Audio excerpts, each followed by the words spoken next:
Hello, friends. My name is Dr. L. Brown, and I'm a mother, an educator, and last year I wrote a book about my journey parenting my son, who is an individual on the autism spectrum. His name is Ricky, too. In writing the book, I wanted to share the experiences that I had from birth to the entry of college. My son is now a freshman in college at Florida A&M University. He made straight A's last semester with 17 credit hours. He's in the Marching 100, and he's just an all-around great kid. And the journey to get him there took a lot of intentionality, took a lot of preparation, it took a lot of systems. But we did it. And I share a lot about our journeys on social media. And as of late, parents have been following my journey. And I only really show the outcomes through my storytellings, like the ending, when we overcame, when we reached the goal. But I've never really pulled back the curtains, just me as mom, and told my story. I've often talked through the lens of an educator. I've often talked through the lens of a researcher, a service provider, but I've never just sat down and talked about the story from the vantage of a mother. So I am going to go through birth to college, raising a child on the autism spectrum. Some of the things I did may work for you. Some of the stories I tell may resonate with you. But my goal here is to never have anyone feel what I felt when I was trying to find my way. We did it. We're here.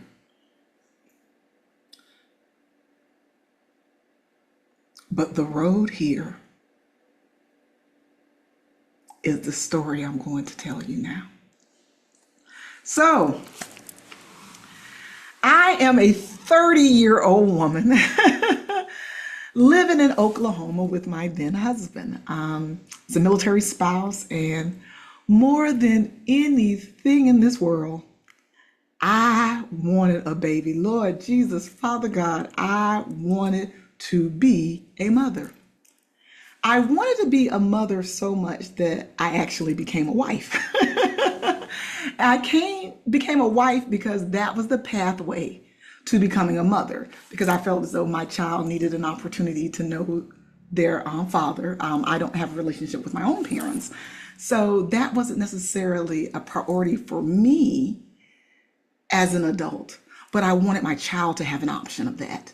So while being in a military base in 2003, I saw all of these fathers walking their wives and their daughters into the beauty salon. And I was like, wow, my daughter deserves one of those. She deserves a dad. So it is my job to give her one. So in my 27-year-old brain, I decided that I am on a mission to find a dad for my daughter who's not yet been born. Well, I get married because I do believe that this man will be the ideal father for my daughter who's not yet been born, and I'm not pregnant. So we have a courtship.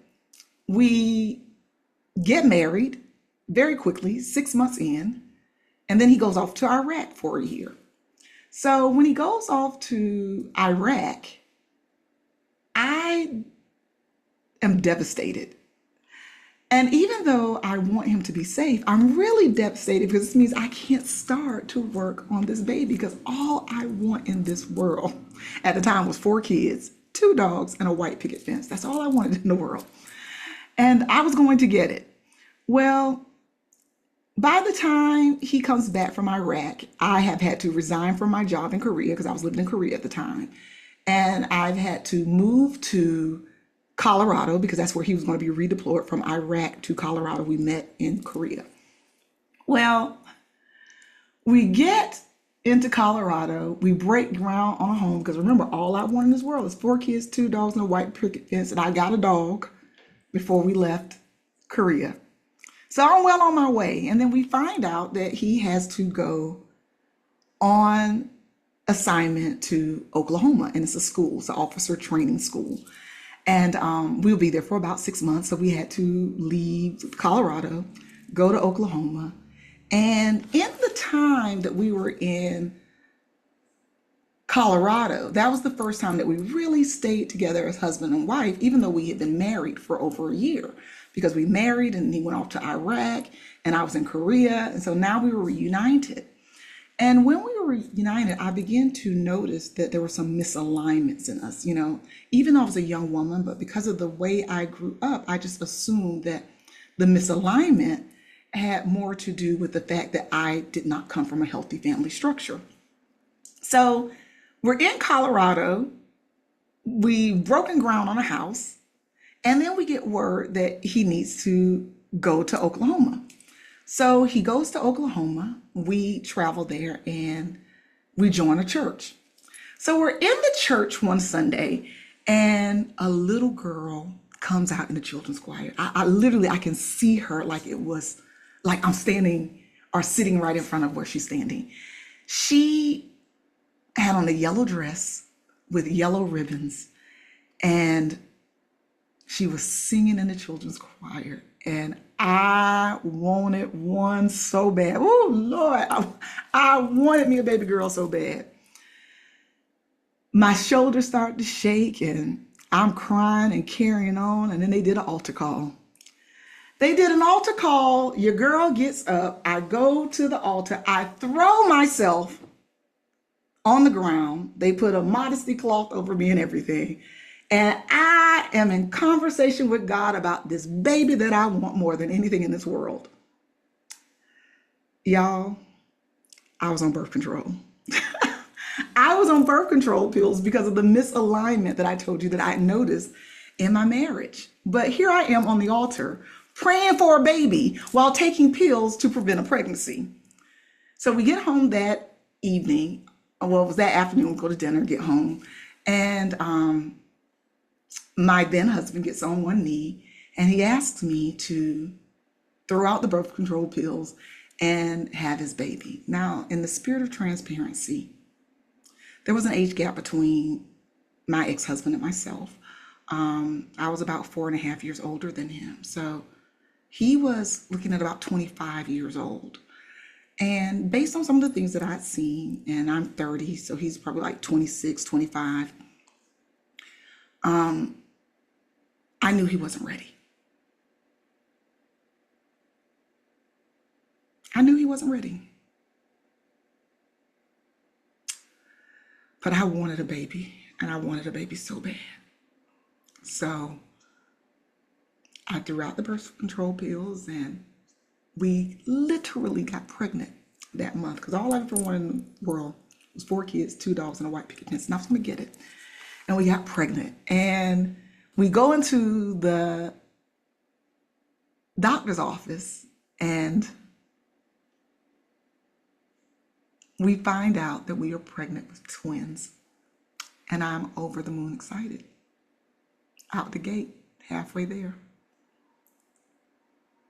Then just shy of the second trimester, one of the little souls that is growing inside of me is called home. Twin A, the more viable of the two. And so now it's just me and little bitty twin B. I go on bed rest and I'm taking progesterone and I'm modified so I could get up and go to the bathroom, but I had to stay in a recliner So we're in a new city. I'm in a recliner and I'm in this apartment all by myself. And all I have to do is think and talk to God. And I don't know that I've ever been so afraid in my life because something just told me that it wasn't going to happen for me because I had just experienced a miscarriage of twin A, and I had never experienced anything so final. I always pride myself in someone who's able to talk, negotiate. You know, I can kind of work a way to get my way. When they tell you there's no heartbeat,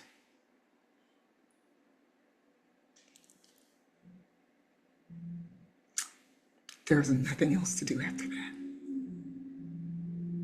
but grieve.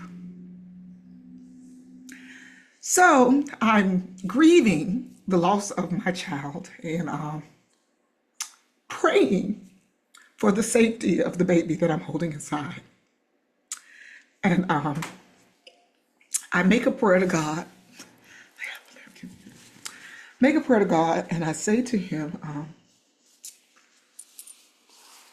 Lord, if you hold this baby safely in your arms until I can hold him safely in mine, I promise you, there's one child you will never have to worry about. I meant that with everything in my soul. I meant that.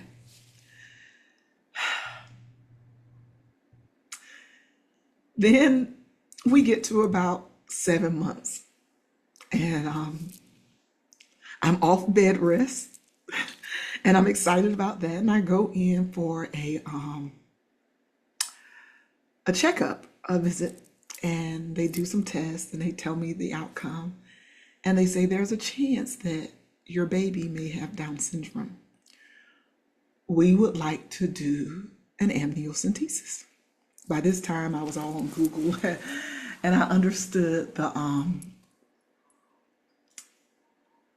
the probability of a miscarriage if I went forward with the amniocentesis. So I told the doctor I did not care if my child had Down syndrome. I was not going to have an amniocentesis because that could hurt my baby. So for her comfort, she decided that she still needed to see. So we decided to do a level 5 ultrasound. And that's where I found out that the daughter that I was supposed to have was actually a little boy. But something inside of me already knew that. And I never will forget the image of that ultrasound because it's like he had his little thumb up. My nail's broken today. It's like he had his little thumb up. And he had his thumb up like he was saying, Mom, I'm going to be okay. I'm going to make my way to you. So I'm cleared to travel. And we travel from Oklahoma to Monterey, California. We get in Monterey, California.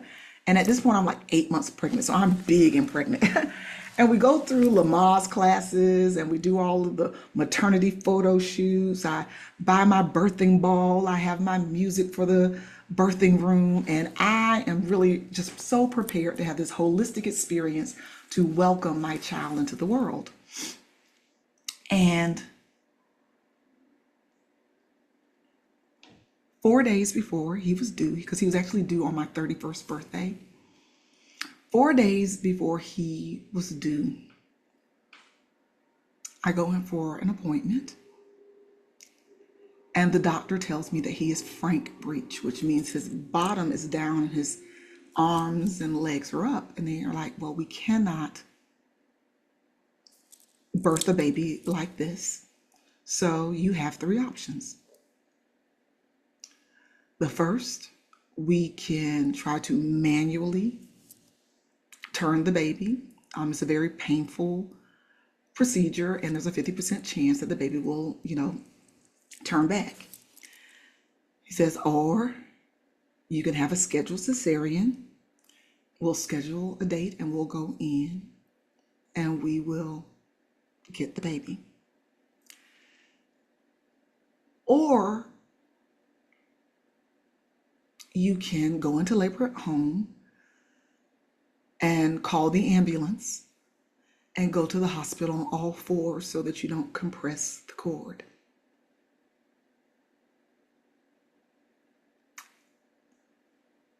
Yeah. So I'm 30 and my ex-husband and I get this information, and I take him back to the school because he's at the Naval Postgraduate School working on his master's degree at the time. And I happen to have a college friend whose mother was in town. And I drove to his house and knocked on his door, hoping that his mother would be there, because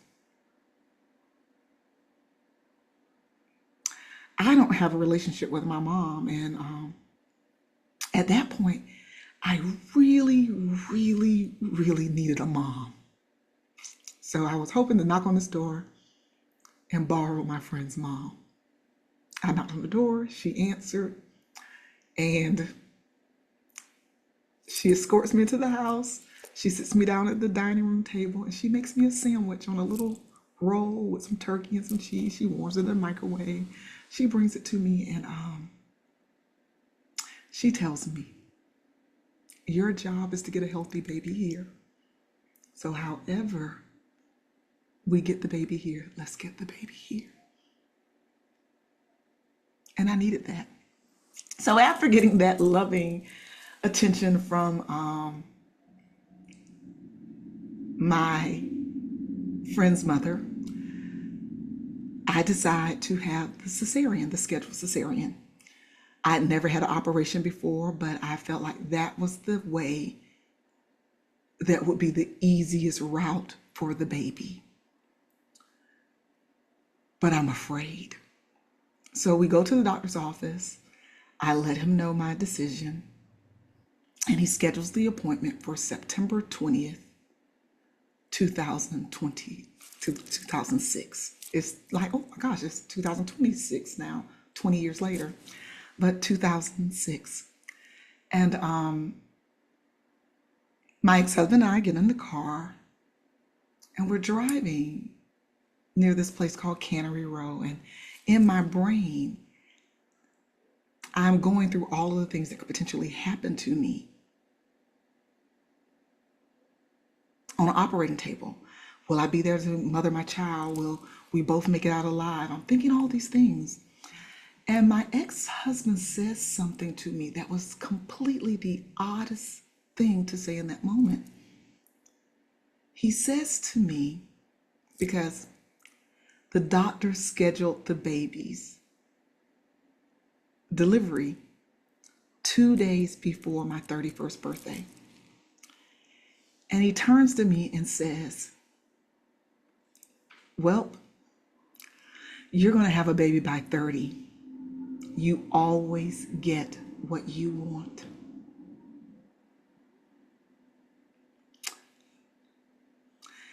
That was very hurtful, because what he didn't understand is that I didn't want any of this.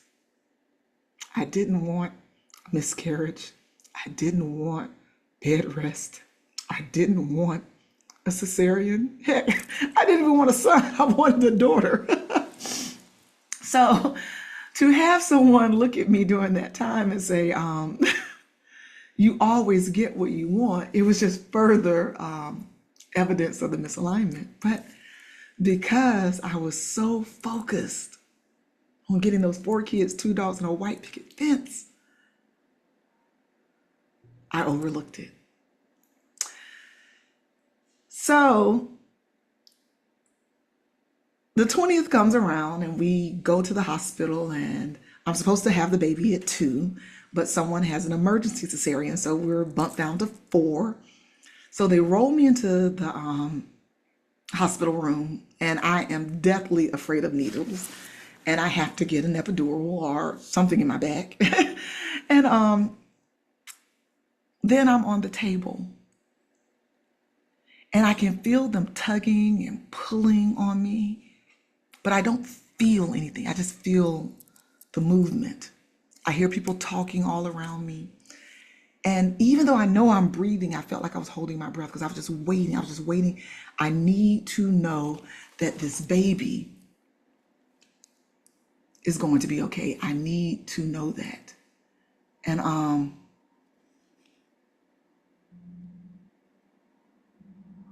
then I heard his cry. And to this day, it is the most beautiful thing I've ever heard in my life. Beautiful sound in the world. Was the first time I ever heard my child. And I screamed to the top of my lungs in that hospital room. Thank you, Father God, for my child. Thank you, Father God, for my child. Thank you, Father God, for my child. I said it so loud and so frequently during that time that the anesthesiologist asked aloud, what's wrong with her? And my OBGYN said, she's just really happy to meet her son. Truer words had never been spoken. So they whisk Ricky 2 away. My ex-husband goes away. I am in a recovery room and I'm there and it feels like forever. I just want to see my son. I just want to touch my baby. Well, they bring him into the room and they put him in my arms. And the first words I ever said to my child was, I'll never let anything happen to you. I didn't really understand the concept of motherly love because I had not experienced it, but I understood the need for protection. And I knew that it was my job to protect this little one with everything in me. So when we finally got him home after 4 days in the hospital, and I'm like, are they really about to let me leave with this child? They know I don't know what I'm doing, right? Because, I never raised a child before. I'd never really even seen it done from a healthy manner up close. But now here it is, me and this baby who's mine, and we're home. And I am looking at him, and I'm essentially saying, because at the time I'm a stay-at-home mom, I'm looking at him and I said, okay, we are in this together. I don't know what I'm doing. You've been here 5 days and I've been a mom for 5 days. And we start on the most beautiful journey. And he starts off as my child. He's my kid. He's the kid that I prayed for. He's the kid I wanted. I planned for him. He's my kid. And I had such a great time with him. But my body didn't feel the same. I had a cesarean, so I had a coughing pillow, and each time I coughed, it just excruciating pain. When I picked him up, I couldn't get on the floor. There was so much I couldn't do. And in addition to that, I was feeling this tingling in like my wrists and hands at times, and I'd never felt that before. So when he was 4 weeks old, I decided to pack him up and I take him to my primary care physician, and I sit in his office and I tell him what I'm feeling and that I don't feel like myself and I don't know what's going on. I love my baby. I'm having a great time being his mother, but my body doesn't feel like me. It feels off. And he looked up at me and said, have you always been chubby? Y'all, I had nowhere to put that statement. Nowhere in my brain to put the statement of coming in to get help from someone and have them center the conversation on my weight. So I gather my dignity, I gather my baby, and I get in our car. And I remember when I was in Lamaze classes and when I had my maternity photo, they kept talking about this place called Parents Place. They're like, oh, when you have your baby, you must go to Parents Place. So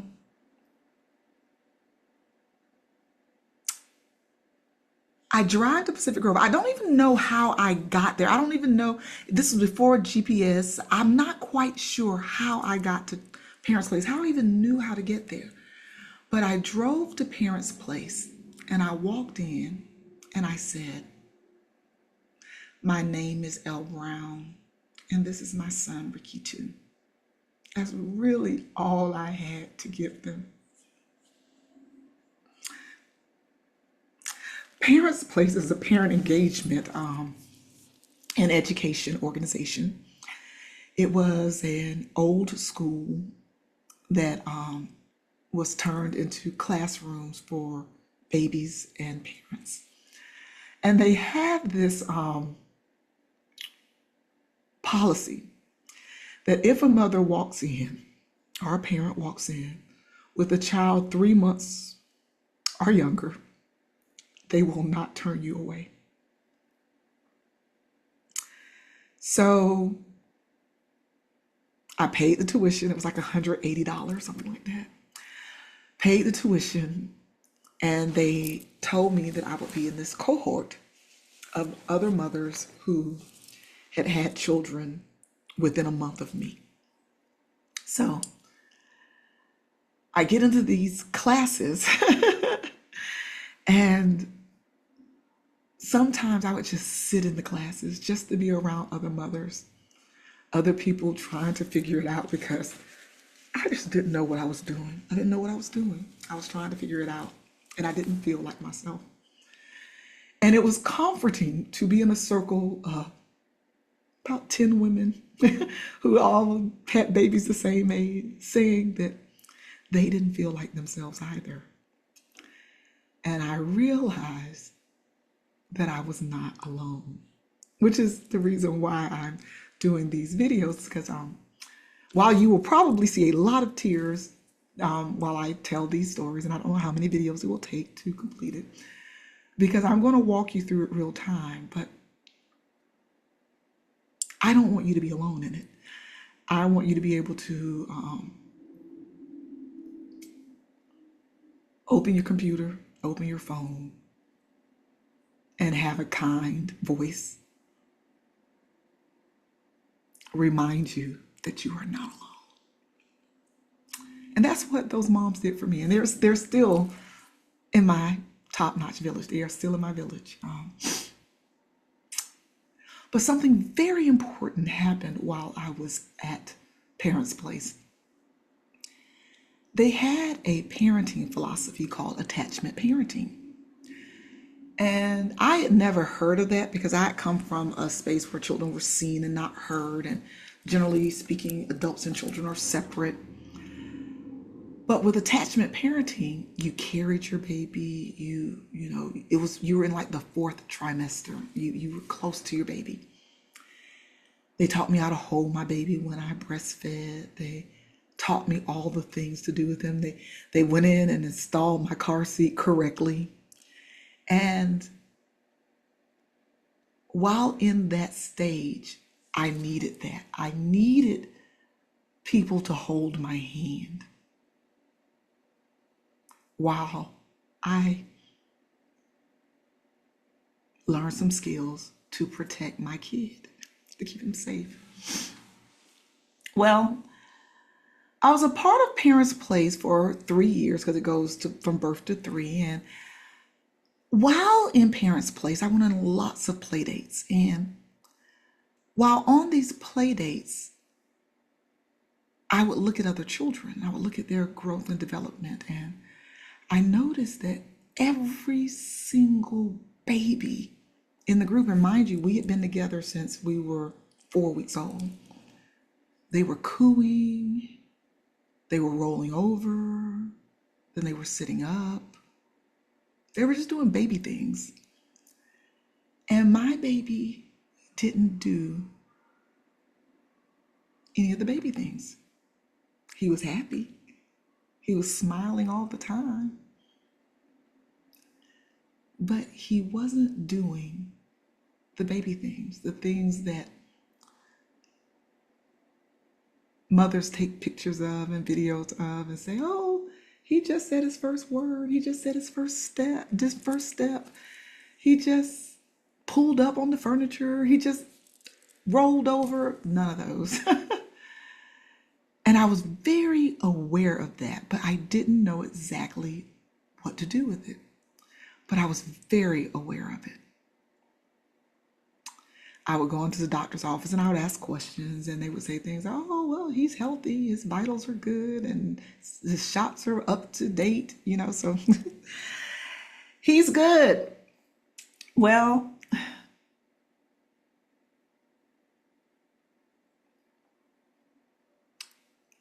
during this time, so once again, he's about 17 months.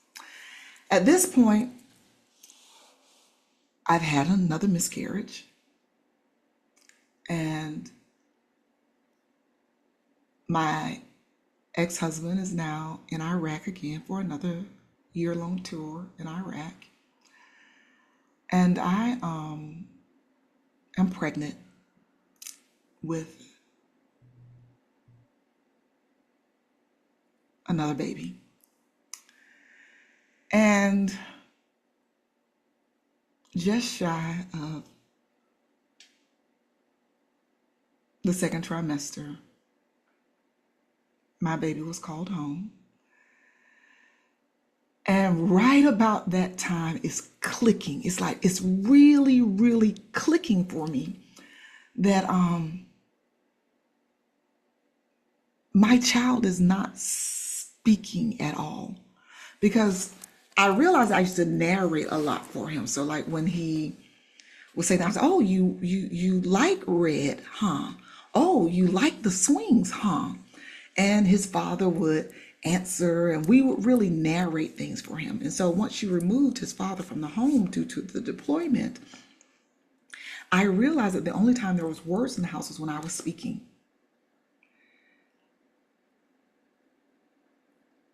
I'd gone through a depression with the second miscarriage, but I also had my husband there.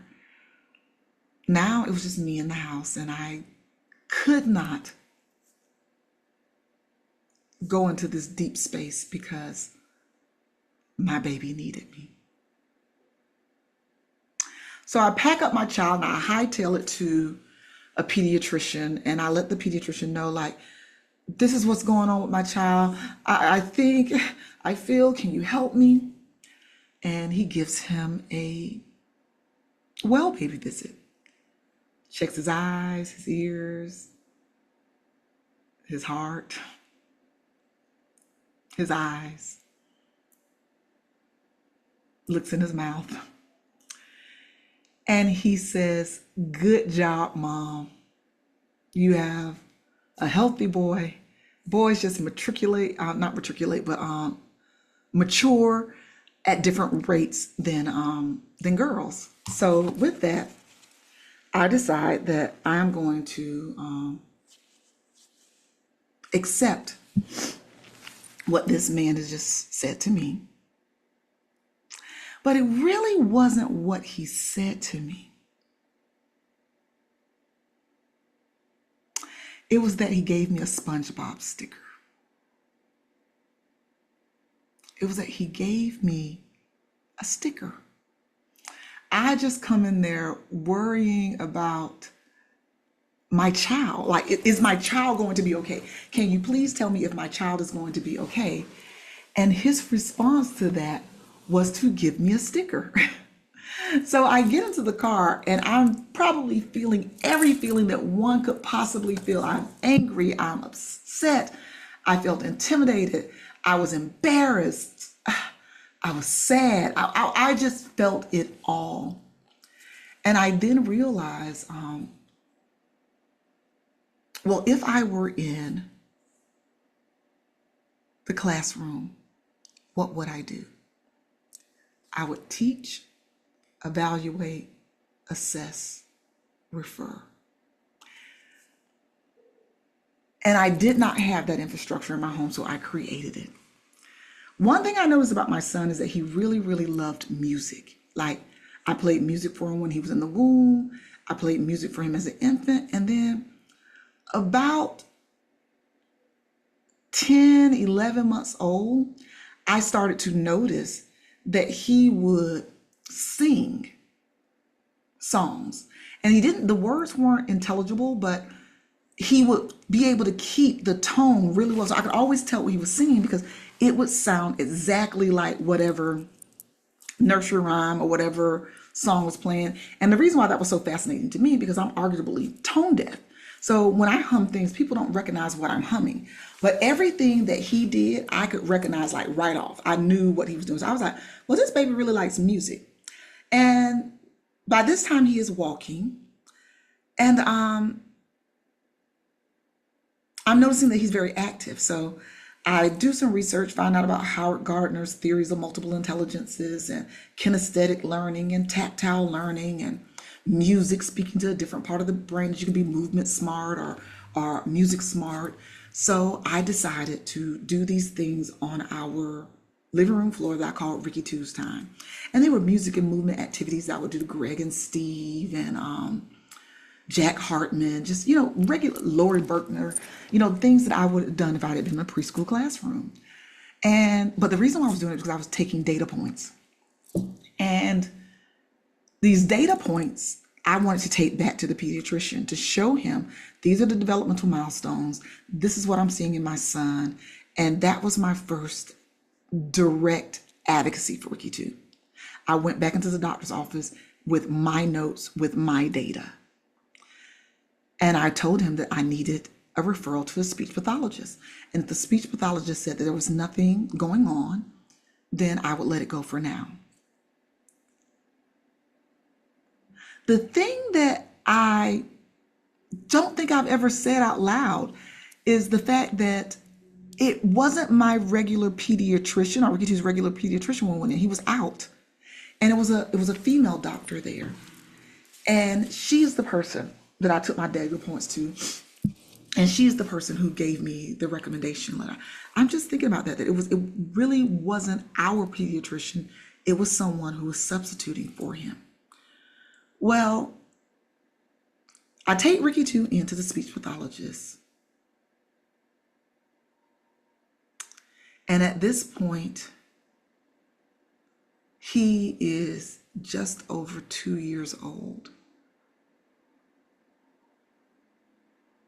And there is indeed a delay.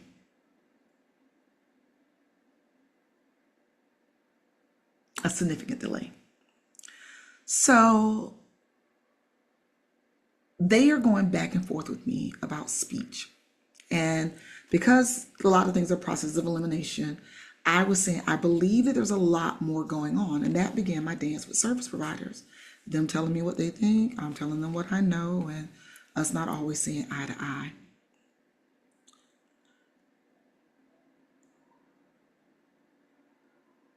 But that's where I built my muscle. So one day I am in my car outside of Macy's, in my truck outside of Macy's, because I was in there to buy pots and pans and I just couldn't do it. My son I'd enrolled him into a preschool. By this time, he's like 3 years old. And I'm going back and forth with service providers because by this time he's on an IEP. But he's on an IEP for speech. And I take him to an elementary school. So I take him to an elementary school where he receives speech services from the elementary school speech pathologist. And she tells me autism. She doesn't diagnose him. She just says the word. And while I know that that's not something that, providers are supposed to do, I am very grateful that she did. Because she gave me another thing to research. And so I'm researching this thing called autism. I remember it's like 2010 now. And I'm researching autism. and I'm finding all this information. As everything is written, it's just so scary. But as I'm reading some of the characteristics, I remember that I used to work with a woman when I taught in Japan, and she had a son named Shannon. And Shannon was different. And as I was reading all these things about autism, I was looking at Ricky too, I was thinking, I met Shannon when he was 11, that when Ricky 2 is 11, I think he will show up in the world like Shannon. So in this Macy's parking lot, I called this teacher that I taught with in Japan, and I tell her, Miss Regina, I think Ricky 2 is like Shannon. What should I do? Shannon did not have a diagnosis of autism spectrum disorder. He has a diagnosis of not otherwise specified. And she told me to go to my nearest teaching hospital immediately. So as soon as I got off the phone with her, I called Stanford University Children's Hospital, and someone answered the phone. And by this time, I was accustomed to always having to defend or prove what I was saying about my child. So if I was saying that he's not doing this yet, I was countered with why. Or if I was saying that something was an issue, I was giving information that made me feel like I wasn't skilled, knowledgeable, and I was overreacting. But I knew the amount of input I was giving Ricky 2. And I knew for the amount of input I was giving Ricky 2, there should have been more output. I knew that. And see, let me tell you something about my mothering journey. God is my co-parent.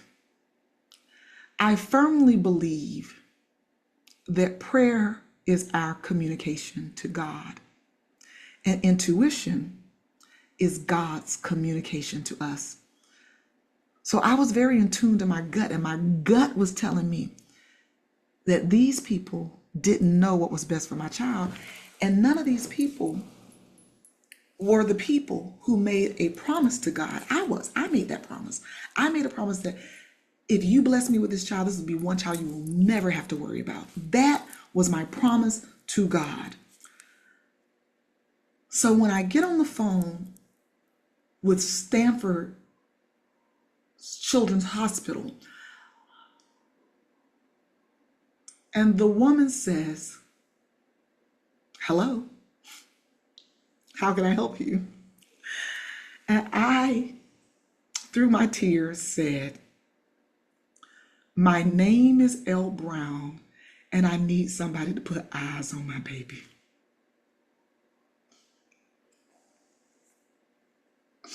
I just needed someone to look at him. I just needed someone to take me seriously. I was just trying to help my child. And the next words out that young lady's mouth was, "Mrs. Brown, tell us about your son." And I told her why I had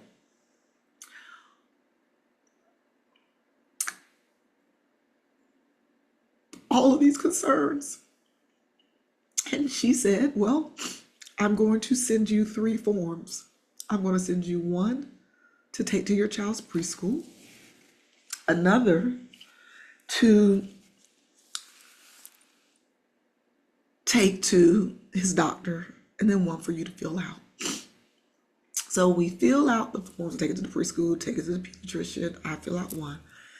I get a call from the pediatrician's office, and it tells me it's time to go pick up the form. So I drive to Salinas to pick up the form. And I didn't look at the form, in the office, because it was in the envelope. They gave it to me. It was waiting for me at the front desk. But in the parking lot, I opened it. And in bold black letters, it said, autism, moderate. Even though I had my inklings, I had never seen the word autism in connection with my son. So that wasn't a diagnosis. It was the same man who gave me a SpongeBob sticker was now saying the word autism moderate for a child who is now, near 4 years old, that I brought to you at 17 months with my concern. So at this point, he's completely missed early intervention for individuals with autism. So we have to wait about 6 months because there's always a waiting list for behavioral assessments. And we go to Stanford and we have a 6-hour behavioral assessment. And as I'm watching him do these various things, I'm realizing that I think my son has autism. So at the end of the assessment, we're in a little room and Ricky's there. Ricky too is there. He's just as happy as he wants to be. And the doctor tells me something. It was the kindest thing that someone could have said to me in that moment. It's the thing that I need to hear the most. She said, I want you to remember that whatever you hear in here, you are walking out with the same baby that you walked in with. I needed that. Because the next words I was going to hear is,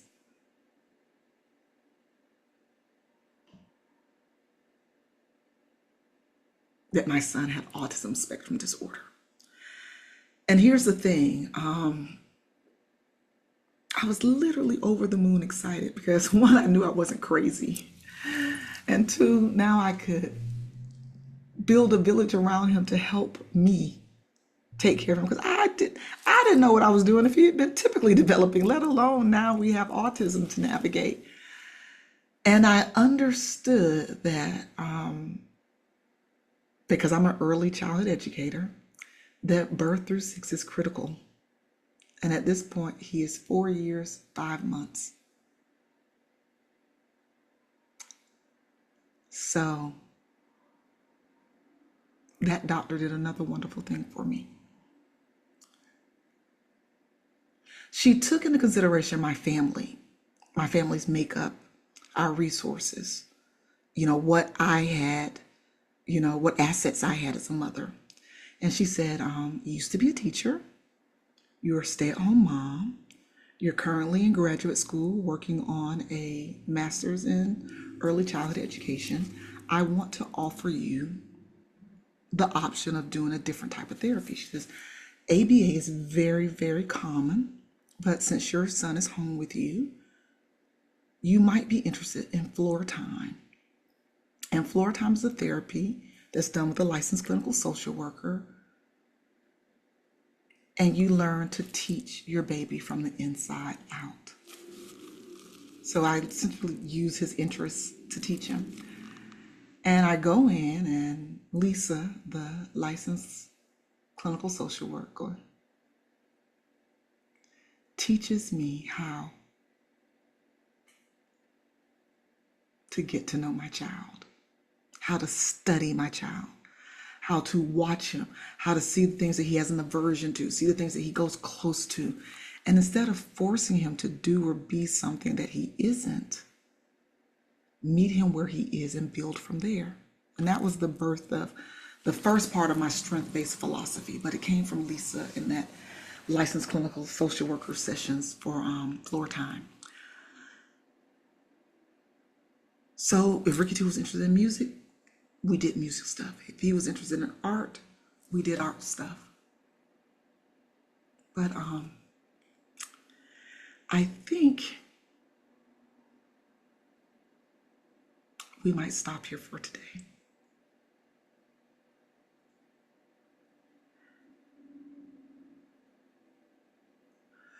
Because now you know that I had a son on the autism spectrum, and that here's where I got really intentional about building a top-notch village for him. Until our next time, you are not alone.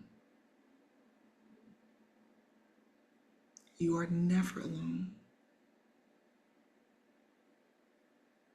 There are so many parents who are walking this journey silently.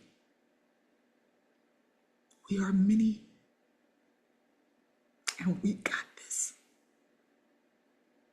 because our babies need us. Have a most wonderful day.